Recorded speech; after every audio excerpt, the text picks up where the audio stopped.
నిన్నటి వరకు ఆ ఇద్దరు వైసీపీ నేతలే. ఒకరు వైసీపీ అధినేత జగన్‌కు స్వయాన దగ్గర బంధువు. మరొకరు వైసీపీ అధినేత జగన్‌కు నమ్మిన బంటు. నిన్నటి వరకు ఆ ఇద్దరు నేతలు పాలు నీళ్లలా కలిసే ఉన్నారు.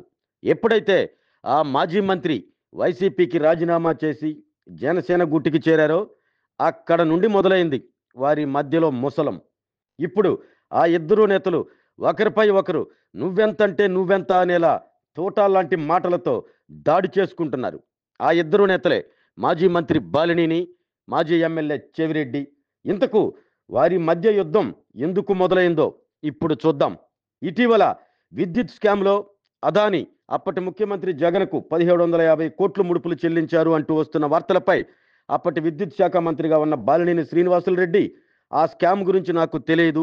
కనీసం ఎటువంటి ఒప్పందాలకు మంత్రిగా నన్ను సంప్రదించలేదు అంటూ మీడియాతో మాట్లాడగా, దీనిపై వైసీపీ నేత చెవిరెడ్డి భాస్కర్ రెడ్డి ఒంగోలులో మీడియా సమావేశం పెట్టి, మాజీ మంత్రి బాలినేనిపై నువ్వు గుర్తింపు, గౌరవం ఇచ్చిన పార్టీని వీడి 7 కోట్లతో జనసేన పార్టీలో ఎమ్మెల్సీ పదవి కోసం నోటికొచ్చినట్లు మాట్లాడవద్దు.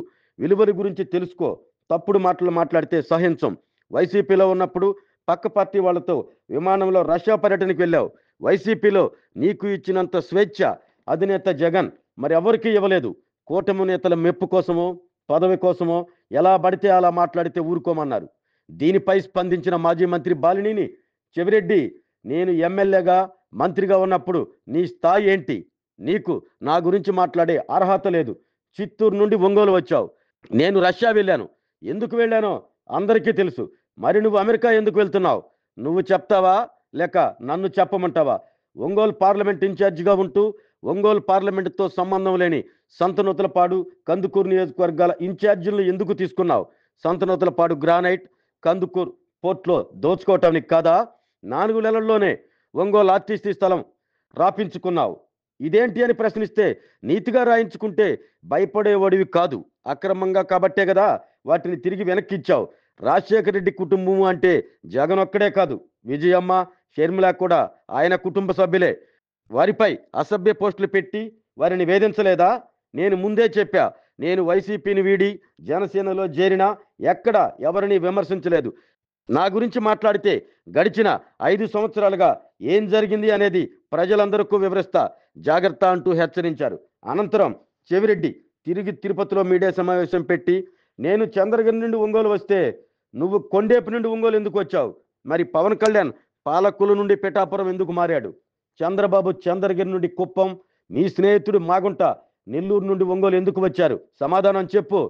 ఎంపీగా నన్ను ఓడించాలని నువ్వు సర్వశక్తులు వడ్డావు. కానీ ఒంగోలు ప్రజలు నన్ను నమ్మి నీకంటే ఒంగోలులో నాకు 4500 ఓట్ల మెజార్టీ ఇచ్చారు.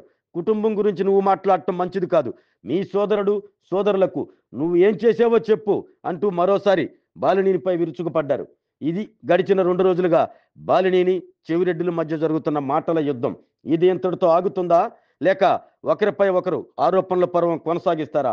బాలినేని మాత్రం నా జోలికి వస్తే వైసీపీ నేతల గుట్టు బయట పెడతా అంటున్నారు. దీంతో ఇప్పుడు చెవిరెడ్డి వెనక్కి తగ్గుతారా? లేక ఇలాగే మాట్లాడతారా? ఇలాగే మాట్లాడితే వీళ్ళందరి గుట్టు బాలినేని ఎక్కడ బయటేస్తాడోనన్న భయం వైసీపీ నేతల్లో కనపడుతుంది. చూద్దాం మరి ఏం జరుగుతుందో.